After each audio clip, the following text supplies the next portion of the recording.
ఈ రెండు జాతీయ రహదారులను రాజధానితో కలిపితే విస్తృతమైన నెట్వర్క్ ఏర్పడుతుందని ప్రభుత్వం భావిస్తోంది.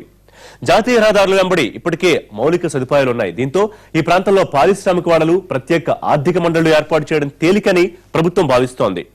రాజధానికి చుట్టుపక్కల ఉన్న చిన్న పట్టణాలు నందిగామ, గుడివాడ, మంగళగిరి, తెనాలను కలుపుతూ రీజనల్ ఎక్స్ప్రెస్ రోడ్ నిర్మించనున్నారు. క్యాపిటల్ సిటీలో తాత్కాలిక అవసరాలకు అనుగుణంగా ప్రత్యామ్నాయ రహదారుల్ని నిర్మించాలని మాస్టర్ ప్లాన్ చెబుతోంది. ఇక ట్రాఫిక్ రద్దీ తగ్గించేందుకు కృష్ణానది చుట్టూ ప్రస్తుతం ఉన్న రోడ్డు మార్గాలను లింక్ చేయనున్నారు.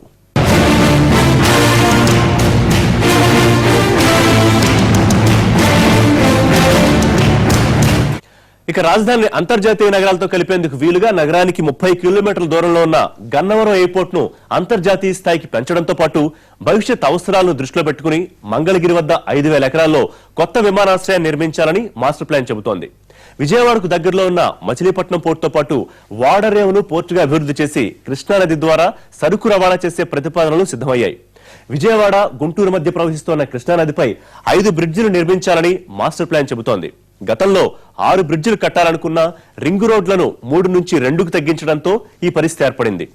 2 రింగ్ రోడ్లు, ఇండస్ట్రియల్ క్లస్టర్లను కలిపే రహదారుల్లో ఈ వంతెనలు నిర్మించనున్నారు.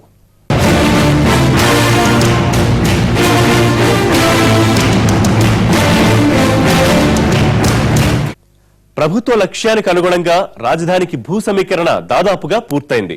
మాస్టర్ ప్లాన్ కూడా మొదటి దశ సిద్ధమైంది. కేంద్రం నుంచి రాజధాని నిర్మాణానికి ఇప్పటికే 1,500 కోట్ల రూపాయలు వచ్చాయి. ఏపీ రాజధాని నిర్మాణం ప్రక్రియ వేగంగానే సాగుతోందని చెప్పడానికి ఇవి కొన్ని ఉదాహరణలే కావచ్చు. కానీ సింగపూర్ మాస్టర్ ప్లాన్ లో చెప్పినట్లు సౌకర్యాలు, సదుపాయాలు కల్పించాలంటే 1,00,000 కోట్ల రూపాయలకు పైనే నిధులు అవసరం. ఈ నిధుల సేకరణ ఎలా?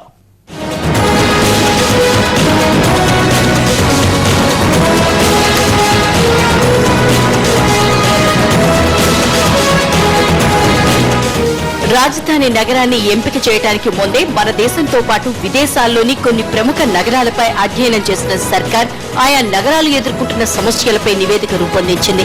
కొత్తగా నిర్మించబోయే నగరంలో అలాంటి సమస్యలేవీ లేకుండా ఉండాలని ఏపీ ప్రభుత్వ పెద్దలు సింగపూర్ సంస్థతో చెప్పడంతో దానికి అనుగుణంగానే మాస్టర్ ప్లాన్ సిద్ధమైనట్లు తెలుస్తోంది. పరిపాలన, ప్రజల నివాసం, పారిశ్రామిక అభివృద్ధి ప్రధాన లక్ష్యంగా మాస్టర్ ప్లాన్ తొలిదశ రూపొందించినట్లు కనిపిస్తోంది. కోర్ క్యాపిటల్ ఏరియా చుట్టుపక్కల ఉన్న పట్టణాల్ని కలుపుతూ 8 జోన్లుగా విభజించిన ప్రభుత్వం వీటన్నింటినీ కలుపుతూ రోడ్డు, రైల్ నెట్వర్క్ ను అభివృద్ధి చేస్తోంది.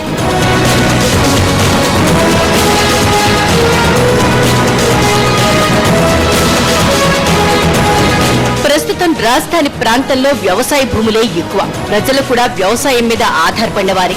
దీనికి తోడు 3 పంటలు పండే జరీ భూములు ఉన్నాయి. వ్యవసాయ పరంగా ఇక్కడున్న పరిస్థితిని కాపాడటంతో పాటు రాజధాని అవసరాలు తీర్చే విధంగా వ్యవసాయ అనుబంధ పరిశ్రమల అభివృద్ధికి ప్రత్యేక చర్యల్ని మాస్టర్ ప్లాన్ లో రూపొందించారు.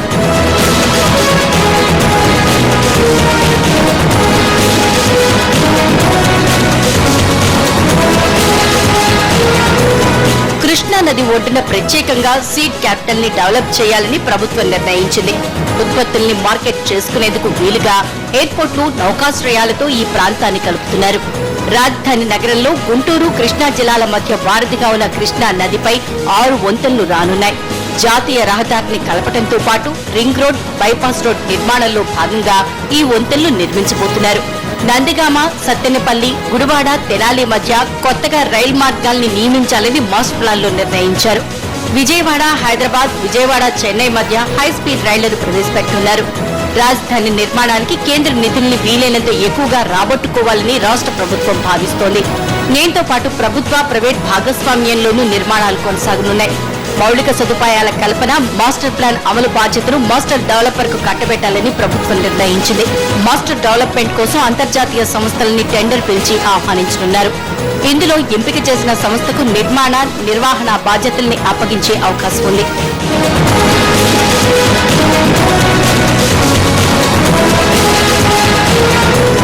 రోడ్డు, రైలు మార్గాలతో పాటు కృష్ణా నదిని ఉపయోగించుకుని రవాణాను అభివృద్ధి చేసేందుకు మాస్టర్ ప్లాన్ లో ప్రణాళికలు సిద్ధమయ్యాయి. విజయవాడ నుంచి చెన్నై వెళ్లేందుకు గతంలో ఉపయోగించిన బకింగ్హామ్ కెనాల్ ని పునరుద్ధరిస్తామని ప్రభుత్వం చెబుతోంది.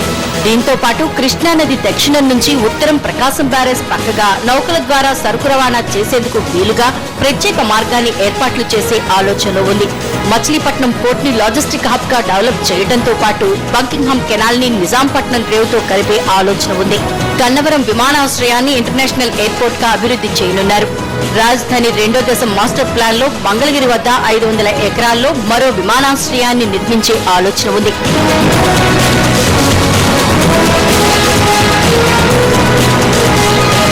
భవిష్యత్ అవసరాలకు అనుగుణంగా కొంత ప్రాంతాన్ని పరిశ్రమల కోసం ల్యాండ్ బ్యాంక్ ఏర్పాటు చేయనున్నారు.